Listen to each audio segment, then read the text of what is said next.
Bonjour à toutes et à tous et bienvenue sur Grand Lille TV, ravi d'être avec vous pour cette nouvelle édition du Journal de la Rédaction. Aujourd'hui nous sommes le lundi 15 janvier, voici d'abord vos prévisions météo.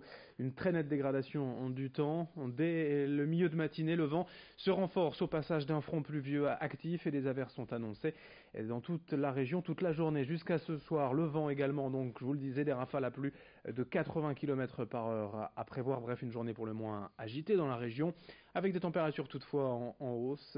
7 degrés de prévu pour les maximales aujourd'hui à Lille. Prévision météo complète bien sûr après ce journal. À la une, tout d'abord, le blocage des prisons en France et dans la région suite à l'agression de 4 surveillants par un détenu, un terroriste islamiste allemand la semaine dernière à Vendin-le-Vieil près de Béthune. Sur ces images ce matin à Vendin-le-Vieil, voyez les syndicats mobilisés pour bloquer la prison.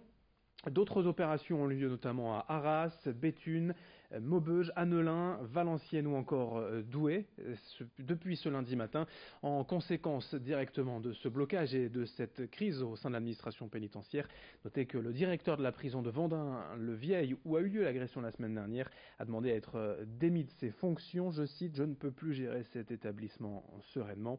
Écoutez l'une des premières réactions d'un des représentants de syndicats de surveillants pénitentiaires, c'était ce matin à Vendin-le-Vieil au micro d'Alexis Tessier. C'est effectivement une bonne annonce. Je pense que c'est responsable de sa part d'admettre qu'il a mal géré son établissement et qu'il est responsable de beaucoup des malheurs de cet établissement. Ce qu'on souhaite, c'est vraiment entrer dans une voie de négociation sur l'indemnitaire et le statutaire, sur les conditions de travail, sur la sécurité, sur les moyens de dotation qui pourraient nous être, sur les moyens de sécurité qui pourraient nous être mis en dotation.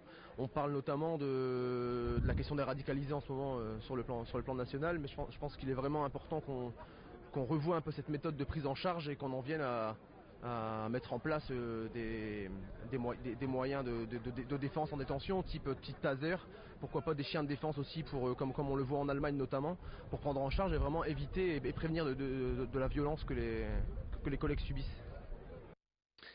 Autre image dans ce journal pour évoquer l'actualité du week-end et cette marche blanche en hommage à Selom et à Mathis, les deux jeunes tués lors d'un accident avec un TER à Lille-Fives le 15 décembre dernier. À l'heure actuelle, les circonstances du drame n'ont toujours pas été établies avec précision. Deux amis de Selom et de Mathis qui s'en sont tirés mais qui étaient avec eux sur les voies assurent qu'ils voulaient échapper à la police. Les forces de l'ordre expliquent de leur côté qu'ils étaient dans les environs pour une toute autre affaire. Une enquête et une information judiciaire ont été ouvertes à la suite de ce drame. Samedi, la marche dans le calme avec près de 200 personnes. Elle n'avait qu'un seul objectif, connaître la vérité. Écoutez ainsi la mère de Mathis lors de ce rassemblement à Fives au micro d'Alexis Tessier. Moi, j'ai demandé une reconstitution à mon avocat. Je veux une reconstitution de ce qui s'est passé. Et j'aimerais bien aussi avoir une confrontation avec la fameuse brigade qui était là ce soir-là. J'espère que le juge d'instruction m'entendra. J'espère qu'il le fera. J'ai confiance en lui, j'ai confiance. Je sais que dans la police, il y a des gens qui sont très très bien. Et ça, je ne remets pas en question. Il y a des gens qui font très bien leur boulot. Et puis de toute façon, la police, c'est là pour protéger les citoyens. Donc voilà, maintenant, moi, je veux la vérité. Je veux que le juge d'instruction fasse son travail et le fasse jusqu'au bout et que ça aille vite. En bref, à Lille, ce week-end également, un incendie au sein de l'hôpital Jeanne de Flandre. Le feu s'est déclenché dans un compresseur de vide situé dans un local technique. Une quarantaine de pompiers se sont rendus sur place, mais avant leur arrivée, le personnel et le service de sécurité du CHR avaient réussi à éteindre les flammes. L'incendie n'a eu aucune conséquence sur le fonctionnement de l'hôpital. Dans le reste de cette édition, à présent, une image des vœux à Tourcoing ce week-end.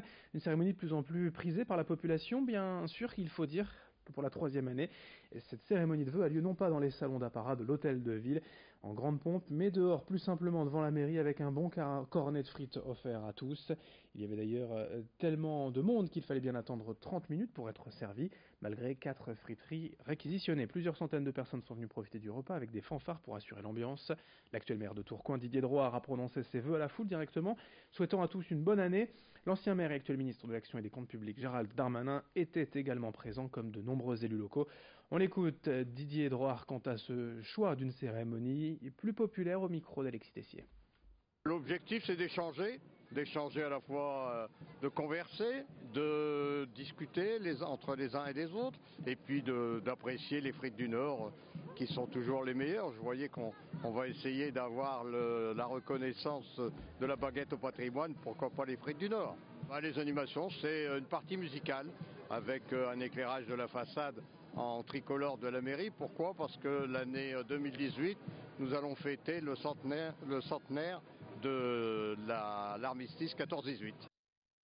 Et puis on termine avec cette initiative originale signée Transpol dans la métropole lilloise. Ces derniers mois, vous l'avez peut-être remarqué en prenant le métro, du parfum est diffusé dans certaines stations souterraines. L'idée, c'est d'améliorer le confort des usagers car il faut bien le reconnaître, les couloirs du métro soumis au manque d'aération, ça ne sent parfois pas très bon. Le dispositif est pour le moment en test dans 3 stations, Porte de Valenciennes, Saint-Maurice-Pelvoisin et Mairie de Croix.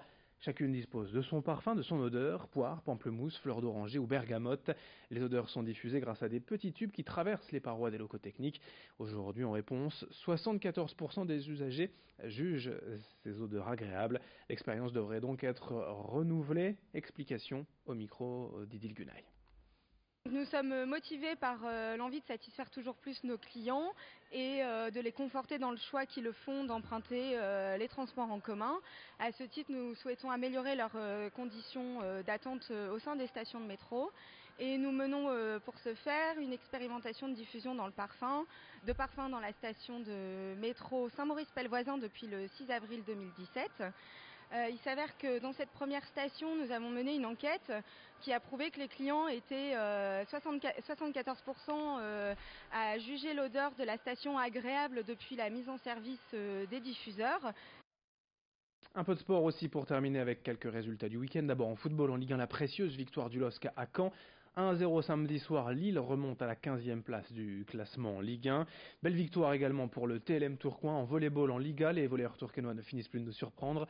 Victoire également imposante, impressionnante à Poitiers, 3-7-1 ce week-end. En revanche, la défaite pour le LMBC en basket en Pro B à Aix-Maurienne. Les basketteurs lillois se sont inclinés 78-76. D'autres infos à suivre dans nos prochaines éditions avec l'actualité régionale dans 8 minutes lors du prochain quart d'heure.